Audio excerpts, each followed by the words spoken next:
Welcome to our Metal Reactions channel. I'm Brad. I'm Alena. We've been having a great time taking a journey through metal with you and each other. If you enjoy our videos and would like to support us, now you can do so on Patreon. It's €1 and will help us to put out more frequent and better quality videos. You can find the link in the description below. So, today we are doing Dimmu Borgir, Gateways. What is that? This is a Patreon request from Ken Johansson. Thanks, Ken. So we gave our first 3 patrons each a song of their choosing, and this was Ken's choice. Now, I know the album before the one that this comes off of, In Sorta Diaboli, I think is how you say the name of the album. Really like that album. The first 2 songs in particular, the Serpentine Offering and the Chosen Legacy, I think, are really good songs. I know you're not going to understand any of what I'm saying to you right now. I'm very, very curious to know how you're going to find this. This is quite different to anything we've done so far. So this is supposed to be a shock value. I don't know if it'll... So I don't know this particular song, I don't think. I don't think I heard this album. So I don't know how shocking it will or won't be. It's just a different subgenre to what we've done. So what subgenre? Even that's a tricky question. I mean, I'm not an expert in Dimmu Borgir, but some people will say black metal, some people will say symphonic metal, some people will say somewhere in between. They evolve over time because, I mean, their first album I think is from like the mid-90s or something. Okay. This particular album's from 2010, if I'm not mistaken. So it's a long span of time that probably evolved and changed along the way. But let's just get into it and see what you think. Okay. They're from Norway. All right. Is it going to help me to understand the song?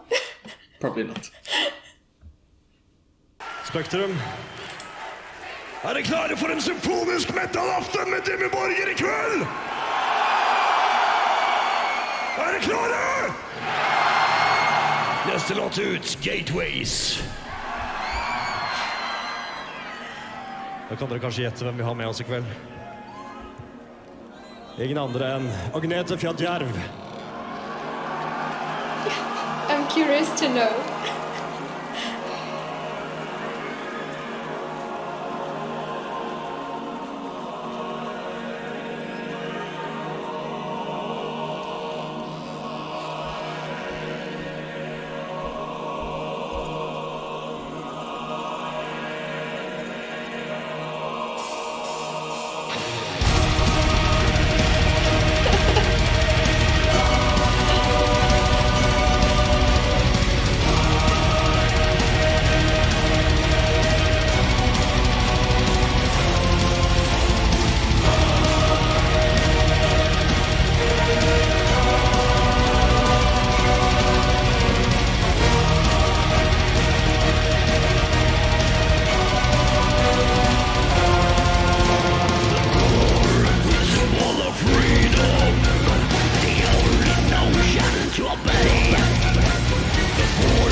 Look at those boots.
so many things there.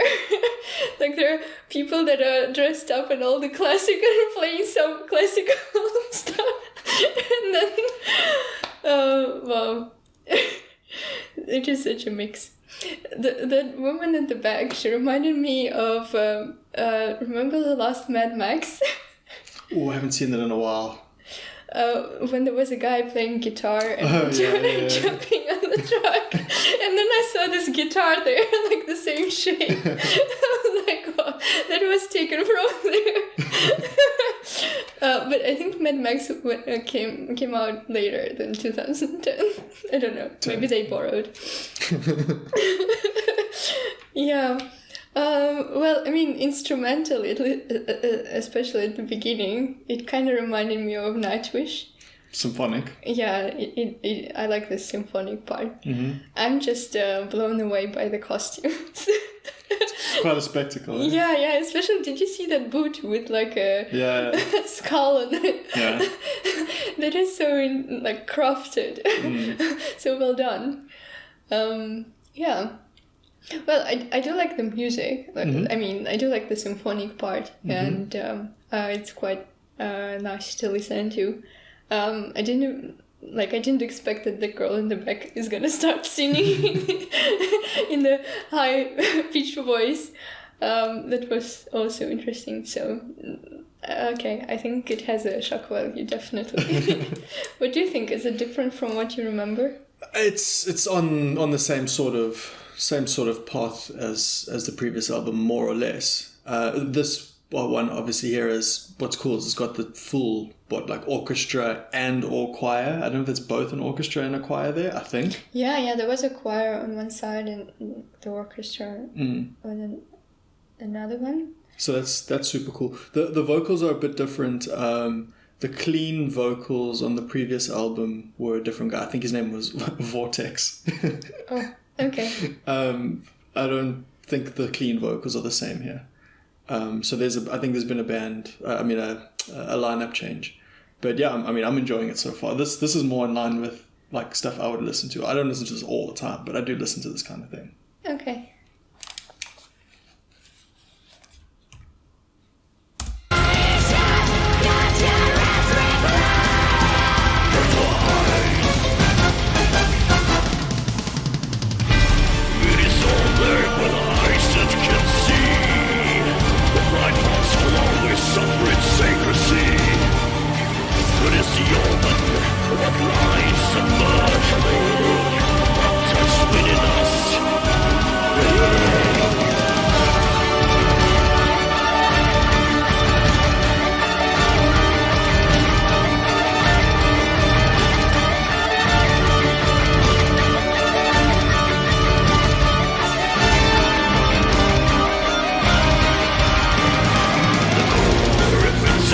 Freedom is the only notion.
Wow. There was a lot. Like, I'm not that, what's the word for that? I'm not that proficient in music, because I was trying to, like, to capture all the instruments that were playing at the same time, and there were just so many that I couldn't register all of them, definitely. And then I would concentrate on one, for example, on the guitar, and then I noticed, oh, there's a choir at the back. I didn't even realize that. And then they show someone playing another instrument. I'm like, yeah, there are drums. So it was just, hard to register everything that's happening in one moment, and yet. Like such a wild combination of everything, and yet it sounds very, very much in line and in harmony. It's all working together. It's all working in harmony, and I really like the high pitched women's voice and the combination with the with this kind of growly voice, and how they took turns in singing. Yeah. How did you find his growl voice in particular? Because that's normally the thing that you like the least in some of the heavier songs. I don't think it's like full blown growling. It's just you can hear what he's saying. Yeah. It's although at some point I was thinking that he was singing in a different language because the intonation is a bit different, I think. So I was having a hard time. Getting the exact words, but I did enjoy it. It's not something that I'm like, oh no, I can't. So, dare I say you would perhaps do more Dimmu Borgir? Like, is every song like that? I don't think necessarily with like the such a show. Like a full blown. I don't know if we would do like the full blown, live orchestras and stuff like that. Hopefully they got more stuff like that. Let us know. But I mean, I don't think it's the only one. Like the other songs. So it's not the usual way they sound. I don't know. I haven't. This is the first time I've actually seen a live performance of this. So we'll rely on you for that. I just know the studio albums personally. Well, the ones before this album anyway. Just getting back to his voice, it's got a really like dark, sinister, evil kind of sound. Like the effect that he can put on his voice is like really cool, like horror, fantasy movie, something like that. I think it's really, really cool. Yeah, would be good reading horror stories in that voice. Yeah, I agree. Okay. So I didn't know that song, having listened to it now. I was wondering if I had heard it before or not, but I haven't. Maybe just heard a different version without the choir, the orchestra and everything. I thought it was really cool. Yeah, it was. As you said, it's so complex. There's so much to listen to. So this is the kind of song you need to listen to 500 times. But that's cool. That's the kind of music I like, because then every listen you're picking up new stuff. There's so many layers to unpack in music like this. But yeah, everything from top to bottom is great. The guitars, the tones, the vocals, both male and female, the choir, the orchestra, all the ambience that's created, the atmosphere. The atmosphere was really, really good, and I think the choir really helped with that, because it's like this in the background. I think they were singing like only a limited number of sounds, but it was just or and stuff like that, and it just created this volume to the show. That was really nice. Yeah, and then like the live performance with the costumes and like the costumes. The oh my god, the costume of the main guy. I didn't even like. It had some horns in the back when they shot from the back. Yeah, the shot from the back. I was like, what is that? And then from the front there was this fur of foxes and stuff. And then all these faces painted. I was trying to guess what was the age. I would guess they're probably at this stage, I don't know, maybe in their 40s or something like that. Yeah, but let us know. That's just a guess. But so you saw like the white face paint with like the bits of black and stuff. That white face paint is corpse paint. So it's a staple of the black metal subgenre, and it's Oh my god. to make themselves look like corpses. To me, it was I immediately thought of the keys. Yes, I knew that's where we were going to go with it. Not the corpse, definitely. Yeah. So you'll see many. If we get into, I'm sure we'll get into more black metal in the future at some stage, but you'll see this. This isn't the last time you'll see some white face paint on like black metal or close to black metal subgenre musicians. Okay. Okay, so lyrically, I mean, there was a lot to take in there. I personally wasn't looking at the lyrics while we were going through it, but anything in particular that did stand out to you? Well, I mean, okay, gateways. I think it does have like a connection to religion, possibly. And now that you're saying about corpses and black metal, so yeah.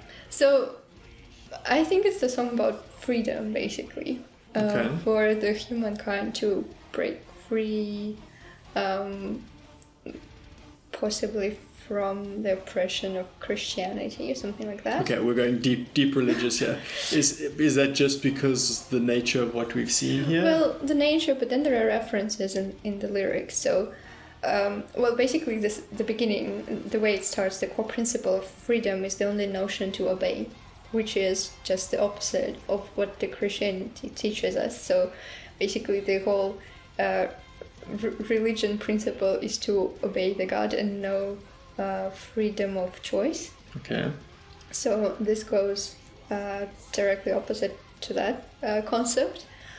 And then the formula of evolution and sin leading the way. So at some point I even thought that maybe like this voice sort of symbolizes the voice of the snake, the devil in the Garden of Eden, something like that. Okay. And also, like several times it was talking about ancient future, which is a bit of a tricky, expression, because ancient paradox. means paradox, and so possibly it's like one way that the humanity didn't go this like with this freedom way and chose to obey the rules, but then if we go back to the way where we're actually free, then it will be basically a gateway. So to me, in this song, the gateway is just the door to another reality where humans can choose for themselves and are free from all those rules and restrictions that they've been obeying to. And then it talks about, no rules and restraints are longer valid, and the ancient future is reclaimed. And then it also talks about the malpractice of the spirit. So, the spirit, I think it is the reference to the biblical, the spirit. Okay. The Holy Spirit, possibly, don't know. But it can be one of the interpretations, I think. And then there is this comparison that those who have eyes can see, and the blind ones will always suffer in secrecy. So possibly the blind ones is not literal, but basically those who are blind to the freedom of choice. And then it just continues like that, and then the end, when there was this very nice combination of the high-pitched voice and the low growl. The low growl, so it basically lists that people have choice to create their own master plan. I mean, the master plan is basically, I think it also is the reference to the Bible, where everything is already predetermined. Well, maybe it's not exactly about like against a contradiction to the religion, but it's like this deterministic concept. It's against this deterministic concept, yes. And just sort of this, not the request, but sort of leading people to realize that everything is in their own hands and they can be whatever they want. So I think in this song, like, freedom is considered like this ultimate gift that humanity is basically already has. But there was also this reference to sleeping, the slumber, slowly awaken from slumber. So I think that slumber is also this kind of a dream, but religion is also compared to the dream when their like senses and the urges are asleep, and now they're waking up from that, and now they can choose what they can be rather than following the path that's already set up by someone. Okay. So I personally wasn't getting a very strong religious tone from the song. When I saw Gateways and I saw the song starting out with Gateways, I was thinking, okay, wait, maybe Gateways is like some sort of gateway to heaven or hell or something like that. But then as it went through the song, I wasn't really thinking that anymore. I agree with you in a sense that it feels like a song about changing a state of mind from like one way of thinking to another way of thinking. Now, the exact context of what is that way of thinking, I'm not entirely sure. I'm thinking it might be more just sort of your own personal awareness to something, or your own blindedness to something. It could be in the religious context. It might just be a more like spiritual context or something like that. Yes, I think what drove me into this really religious kind of theme, it was the choir, because the way they were dressed and the way they were singing, it did remind me of this, the mass in church. Mm-hmm. So Okay. This is kind of, the different mass for the different idea, something like that. The bit that I do agree with, and the piece of the song that was sort of the most impactful for me was at the end, where it's talking about all this, be the broken or the breaker, be the giver or the undertaker, unlock and open the doors, be the healer or the faker. The keys are in your hands. Realize you are your own sole creator of your own master plan. That's really like impactful lyricism to me, and kind of strikes a chord with me, because I'm someone that very much believes in being the master of your own fate. Like nothing's predetermined. If you want to do something, you got to get up, take action, and go do it. No one's going to hand it to you. So that personally like resonated with me, and I feel like the song leading up to that point as well, it ties in as well with just going from this change in your state of mind of one way to another, sort of being like opening your eyes to a new way of seeing the world, something like that. It feels like it might be talking about something quite specific. I don't know if he has some specific spiritual philosophy or something like that they sing about. I don't know enough about the band or what their beliefs or anything like that. Maybe it is a religious context, but it might be some other sort of spiritual context that I'm not educated on. No, possibly. But I think, the song is basically, we could take it as a very positive and inspiring because of this choice. But then there is this phrase about the formula of evolution and seeing it in the way. So it does sort of remind you that freedom is not only a good thing. It's not just freedom to do something, but it's the ultimate freedom. The ultimate freedom when you don't actually see any limits to anything. Like other people's freedom is not your limit, basically. Yeah. It is in a way evolution, but it is also is like sin is part of it. Sinning is part of being free. Yeah, you have the freedom to sin. Yeah. Okay, that's fair. Okay, so overall, enjoyable. Yes, that was quite a show. I enjoyed it a lot too. Thanks, Ken. Good choice. Yes, thank you. And let us know if there are other good live performances in particular, especially those like with the orchestra and choir and all that. Be keen to do something like that again. Yes, and let us know what you think is the context of this song. Yeah. Thanks. See you again soon. Thank you for watching.